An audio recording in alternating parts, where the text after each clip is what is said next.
بسم اللہ الرحمن الرحیم۔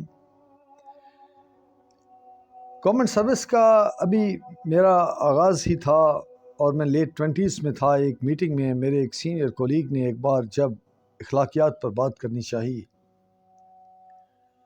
تو میں نے انہیں یہ کہہ کر انٹرپٹ کر دیا کہ پہلے آپ کو اپنے ذاتی احتساب سے گزرنا ہوگا، آپ اس کا جواب دیں گے ورنہ میں آپ کی بات نہیں سنوں گا۔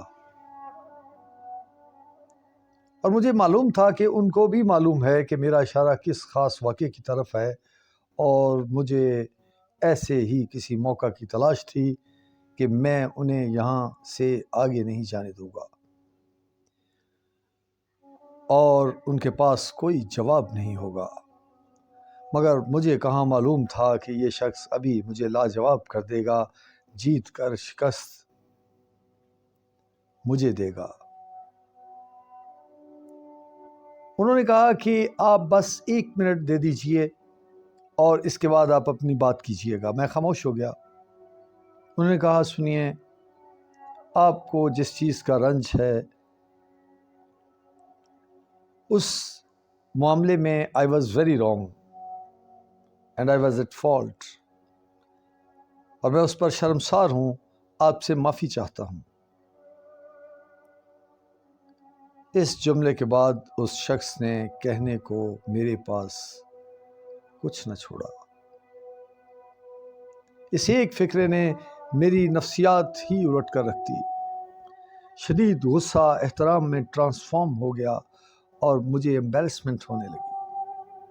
میری نظریں جھک گئیں اور مجھے معلوم نہ تھا کہ اس شخص میں یہ نہیں کوئی اور بول رہا ہے، اور وہ یوں مجھ پر کھلا کہ میٹنگ کے بعد انہوں نے دوبارہ مجھ سے معذرت کی اور کہا میری جس بات پر آپ کو تکلیف ہوئی میں اس کے خمیازے کے طور پر آپ کو ایک گفٹ دینا چاہتا ہوں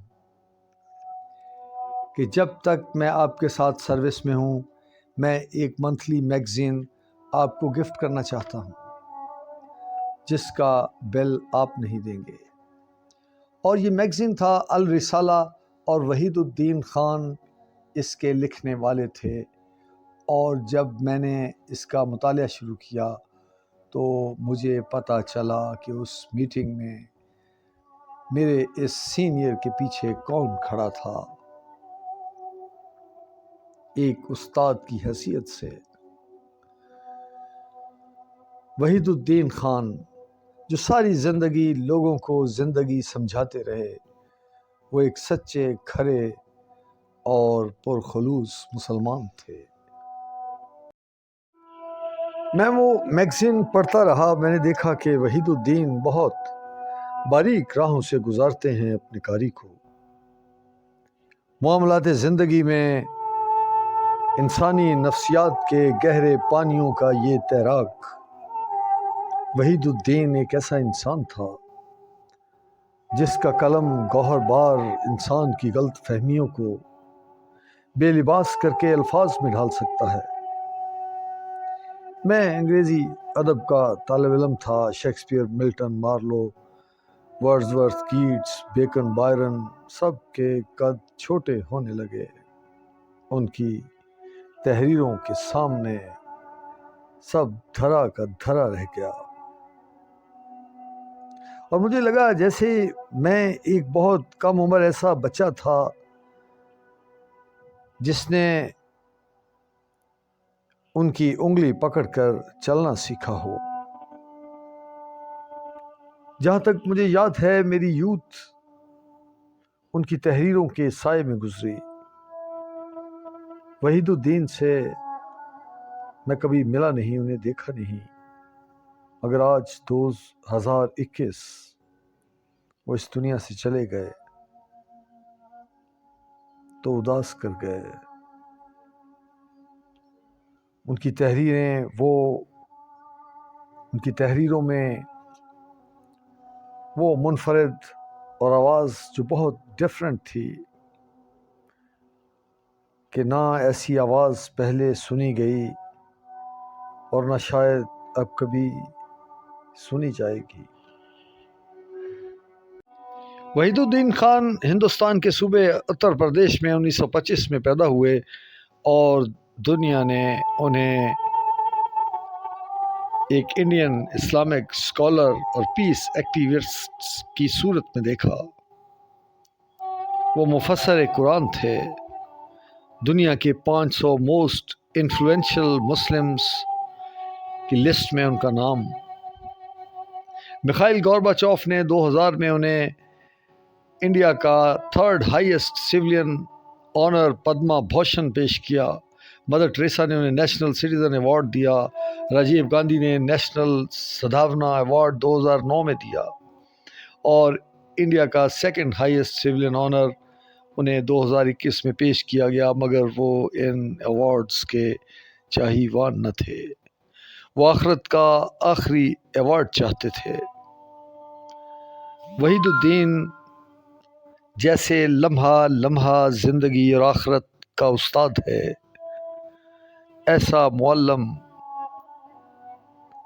اب بہت نایاب ہے۔ ان کا طرز اسلوب جس کے وہ خود ہی موجد تھے، ان کے ساتھ ہی ختم ہوا۔ ایک دفعہ انہوں نے کہا، برٹن رسل نے کنکسٹ آف ہیپینس لکھی تھی کہ ہیپینس جو ہر انسان کا مقصود ہے، انسان اسے کیسے حاصل کر سکتا ہے، مگر یہ کیا کتاب ہے، سوال سے شروع ہوتی ہے اور سوال ہی پر ختم ہو جاتی ہے۔ وحید الدین نے یہ مسئلہ ہی حل کر دیا کہ یہ پلان آف کریشن کو نہ سمجھنے کا پرابلم ہے۔ دراصل یہ دنیا کی میک اور ڈیزائن ہی ایسا ہے کہ یہاں کسی کو پرفیکشن اور خصوصاً ہیپینس کی پرفیکشن حاصل ہی نہیں ہو سکتی۔ یہ دنیا تو بس ایک ٹیسٹنگ گراؤنڈ ہے، اور کمرہ امتحان میں خوشیاں نہیں ہوتی، وہ تو نتیجہ نکلنے پر ہی مل سکتی ہیں، اور کمرے سے باہر آنا ہوگا۔ اور یہ دنیا ایک کمرہ امتحان ہے، یہاں سوال حل کرنے کی ٹینشن کا سامنا کرنا ہوگا، یہاں ہیپینس کہاں۔ بڑا محققانہ ان کا ذوق تھا، انہوں نے بہت لکھا، اور شاید ہی اس دور میں کسی اور نے اتنا لکھا ہو۔ وہ اپنی ذات میں ایک لائبریری تھے، ہر موضوع کے متعلق دین کی حقیقت، سچی معرفت، مسلمانوں کے کرنے کا اصل کام، اور دین بحیثیت مجموعی کیا ہے، اور معرفت الہی کیا ہے، اور آخرت کا کانسیپٹ انہوں نے تمثیلوں کے ساتھ دلوں میں اتارنے کی کوشش کی۔ انہوں نے مسلمانوں کو رد عمل کی نفسیات چھوڑ کر مثبت طرز عمل اپنانے پر زور دیا، اور مثبت انداز میں دنیا کو دیکھنا سکھایا۔ اور ان کا خیال تھا کہ مسلمانوں کے پاس ایک بہت بڑی متاع ہے، اور وہ ان کا دین ہے، اور اس کو اس دنیا کے تمام لوگوں تک پہنچانے کی کوشش کرو۔ اور وہ اردو زبان، اگرچہ وہ انگریزی اور عربی زبان کے ماہر تھے، انہوں نے اردو زبان کو ایک عصری اسلوب دیا، اور وہ اپنی تمام باتوں کو تمثیلوں میں واضح کرتے تھے۔ دین کی اصل حقیقت ان کے نزدیک اللہ کی سچی معرفت اور اللہ کی یاد ہے۔ انہوں نے ہر شخص کو یہ بات بتانے کی کوشش کی کہ اصلی مقصود کو سمجھیں۔ انہوں نے اللہ کی یاد اور آخرت کی منادی کر دی، اور یہی ان کے موضوعات تھے۔ سیاسی، سماجی، تہذیبی رویوں کے بارے میں صحیح راہ دکھائی، مگر بر صغیر کی ایک روایت تنقید برائے تنقید سے وہ بھی کیوں کر بچ سکتے تھے۔ تنقید تو ہو سکتی ہے، اختلاف بھی ہو سکتا ہے، لوگ الزامات لگانے تک گئے، مگر وہ ایک اطمینان تھا جس کے ساتھ وہ اپنا کام جاری رکھے ہوئے تھے۔ لوگ ان پر الزام دھرتے رہے، وہ خاموش رہے۔ وہ کہا کرتے تھے شور مچانے سے، اونچا بولنے سے کچھ نہیں ہوتا۔